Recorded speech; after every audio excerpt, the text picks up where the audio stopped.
ada berita Kepala Satpol PP DKI, Arifin, dengan gagahnya mengatakan di media sudah mendenda Rizik Syihab dan FPI 50 juta katanya. Dan langsung sudah dibayar cash.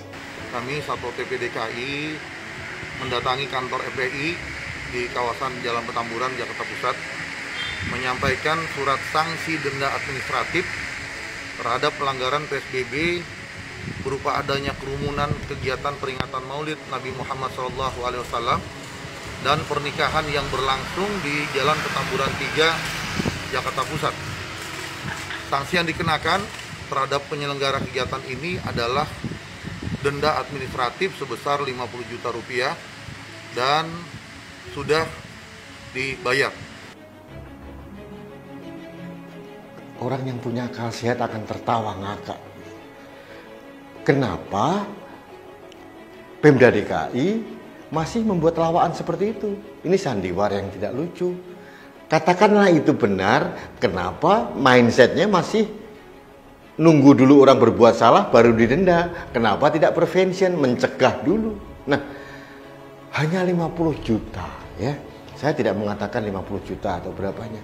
Tapi saya melihat begitu tidak konsistennya aparat negara ini dalam menegakkan peraturan. Oke, mari kita lihat. Beberapa hari sebelum Rizik Syihab mengadakan mantu dan peringatan Maulid Nabi di Petamburan, Ketua BNPB yang kebetulan juga Ketua Satgas Penanganan COVID-19, Letnan Jenderal Doni Monardo mengumumkan Satgas mengirimkan 20.000 lembar masker dan ribuan hand sanitizer. Untuk apa? Untuk mendukung perhelatan tersebut. Pemberian bantuan berupa masker dan juga hand sanitizer kepada panitia bukan hanya untuk menegakkan protokol kesehatan di lingkungan tersebut, tetapi juga bagian dari upaya untuk mengajak seluruh komponen yang ada di sekitarnya mau menggunakan masker. Masker diberikan untuk dipakai. Dan kami juga sudah menghubungi Bapak Wakil Gubernur kemarin dan tadi siang Bapak Gubernur Anies untuk betul-betul bisa menerapkan Perda sebagaimana yang telah tertuang dalam aturan yang telah dibuat oleh pemerintah DKI. Dan kami pun berharap kerjasama pusat dan daerah bisa berjalan baik. Dan kita juga berharap semua tokoh-tokoh yang ada bisa bekerja sama. Satu. Yang kedua, pemerintah kota Jakarta Pusat memfasilitasi, membangun tenda, mengadakan toilet portable, dan beberapa hal yang lain. Dua. Yang ketiga, konon kabarnya justru yang menjadi saksi pernikahan anaknya Pak Rizik Syihab itu adalah Anies Baswedan, Gubernur DKI Jakarta. Ini kan dagelan yang tidak lucu ya. Kemudian begitu mereka tidak tahu malu, kemudian setelah semua media mengumumkan, beberapa orang mengkritisi hal itu, baru keluar kata-kata menindak 50 juta rupiah. Ini benar-benar tidak konsisten gitu ya. Kenapa tidak mencegah? Kenapa justru menindak? Dan lucu, sahabat Indonesia, coba kita hitung.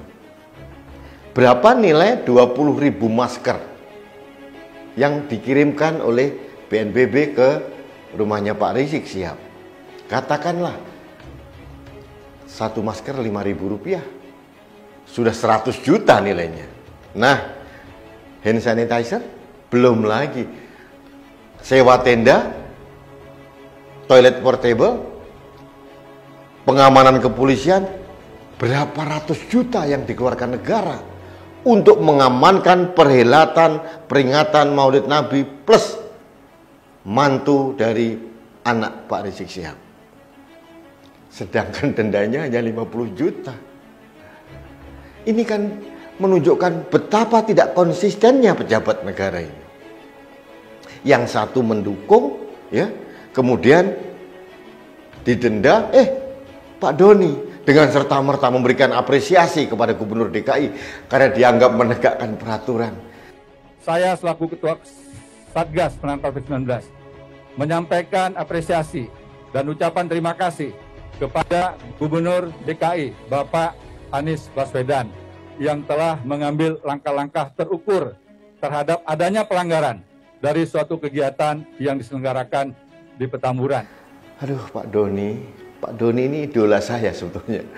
Tapi kali ini saya melihat beliau tergagap-gagap membuat skenario yang berantakan, ambiar berkeping-keping.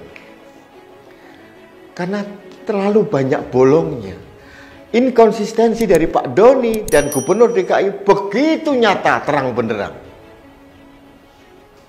Lalu harus dibawa kemana negara ini? Kalau pembantu presiden yang menangani otoritas penanganan pandemi ini masih main-main pekerjaannya. Akhirnya orang jadi berpikir begini, secara berseloroh. Oke, kita adakan aja perhelatan musik mengundang 5.000 orang di stadion. Nah, yang 50 juta dijadikan cost production. Kata sahabat saya, Pak Dwi Badarmanto bilang 50 juta dibayar di depan saja. Beres urusan. Sesuai dengan peraturan bukan? Ini kan aneh jadi negara seperti ini. Satpol PP juga aneh. Perhelatan yang dihadiri 10.000 orang dibiarkan, tidak ada gerebekan dari Satpol PP, tapi kafe kecil di Pulau Gadung digrebek, ditutup karena dianggap melanggar peraturan PSBB transisi. Karena dianggap terlalu berlebihan, lebih dari 50%. Padahal di sana ada orang bekerja. Mungkin pemain band, mungkin penghibur karaoke, mungkin tukang parkir. Nggak peduli Satpol PP. Karena apa? Dia bukan orang FPI. Itu problemnya. Di sini kita melihat secara terang benderang diskriminasi penerapan peraturan yang dilakukan oleh aparat negara. Saya nggak tahu ini. Sampai kapan Presiden Jokowi diam saja melihat pola tingkah anak buahnya. Atau mungkin Presiden Jokowi sedang mengatur strategi dengan bidak caturnya katanya. Saya tidak tahu. Yang jelas saya ingin tertawa, sedih sebetulnya. Tawa saya adalah tawa tangisan bahwa negara ini akhirnya begitu silang sengkarut. Kemana negara, kemana aparat negara, kemana para menteri, kemana para gubernur, kemana pejabat yang lain. Rakyat ingin mengikuti semua aturan yang sudah dibuat oleh negara. Rakyat cuma satu aja permintaannya. Tolong lakukanlah sama rata sama rasa, equality before the law. Semua orang sama di muka hukum. Jangan pilih kasih. Jangan tebang pilih juga.